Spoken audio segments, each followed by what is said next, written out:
కూరగాయలలో నచ్చనిది చాలామందికి కాకరకాయ, బట్ అదే హెల్త్కి చాలా మంచిది. ఇలా నేను చూపించినట్టు చేసుకోండి, కాకరకాయ మీ ఫేవరెట్ అయిపోతుంది. ఇలా నీట్గా మొత్తం క్లీన్ చేసుకోవాలా అండ్ పైన లేయర్ మొత్తం పీల్ చేసుకోవాలా. ఇలా నేను చూపించిన విధంగా చిన్న చిన్న క్యూబ్స్గా కట్ చేసుకోండి. సీడ్స్ అన్నీ అందులోనే పెట్టండి. ఇలా కాకరకాయ అన్ని వేసేసుకొని పసుపు ఒక 2 స్పూన్స్ అండ్ సాల్ట్ ఒక 2 స్పూన్స్ వేసేసుకొని నీట్గా మిక్స్ చేసి ఒక 1/2 అవర్ ఆర్ 1 అవర్ పక్కన పెట్టేసుకోండి. అండ్ ఇంత లోపల మనము ఒక మీడియం సైజ్ ఒక 2 ఆనియన్స్ తీసుకోవాలా అండ్ ఒక గార్లిక్ తీసుకోవాలా. ఇలా నేను చూపించినట్టు ఒక 1 అవర్ ఆర్ 1/2 అవర్ తర్వాత ఇలా ఒక్కొక్క హ్యాండ్కి మొత్తం ఒక పిరికెడు తీసుకొని ఇలా మొత్తం నీట్గా ప్రెస్ చేయండి. దాంట్లో ఉన్న వాటర్ కంటెంట్ అంతా పక్కకి వెళ్ళిపోతుంది. ఇలా చేసుకుంటే కాకరకాయ పెద్దగా చేదు అనిపించదు మనకైతే. ఆయిల్ తీసుకోండి.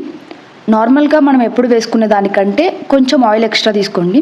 అండ్ తిరువాత గింజలన్నీ వేసుకోండి అండ్ కొన్ని గార్లిక్స్ వేసుకోండి అండ్ దెన్ ఆనియన్ వేసుకోండి అండ్ దాంతోపాటే మనం పక్కన పెట్టేసుకున్న కాకరకాయ మొత్తం వేసేసుకోండి. ఇలా వేసుకున్న తర్వాత మొత్తం నీట్గా ఒక 2-3 టైమ్స్ నీట్గా కలపండి. ఎక్కువ కలపకండి, జస్ట్ ఆయిల్ అంతా అయ్యేలాగా కలపండి. అండ్ ఒక 5 మినిట్స్ దాని జోలికే వెళ్ళకండి, అలా క్లోజ్ చేసేసి పెట్టేయండి. ఒక 5 మినిట్స్ తర్వాత ఓపెన్ చేసేసి ఇలా మళ్ళీ నీట్గా కలుపుకోండి. కలిపిన తర్వాత ఇంకా ఏమీ క్లోజ్ చేయకుండా అలానే వదిలేయండి. తర్వాత ఒక 2 or 3 స్పూన్స్ మీ టేస్ట్కి తగ్గట్టు కారం వేసుకోండి. కారం వేసిన తర్వాత నీట్గా మళ్ళీ కలపండి.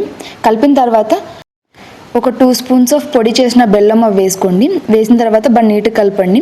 మీకు ఇంకా టేస్ట్ ఇంకా చేదనిపిస్తే ఇంకొక 1/2 స్పూన్ అలా చేసుకోండి.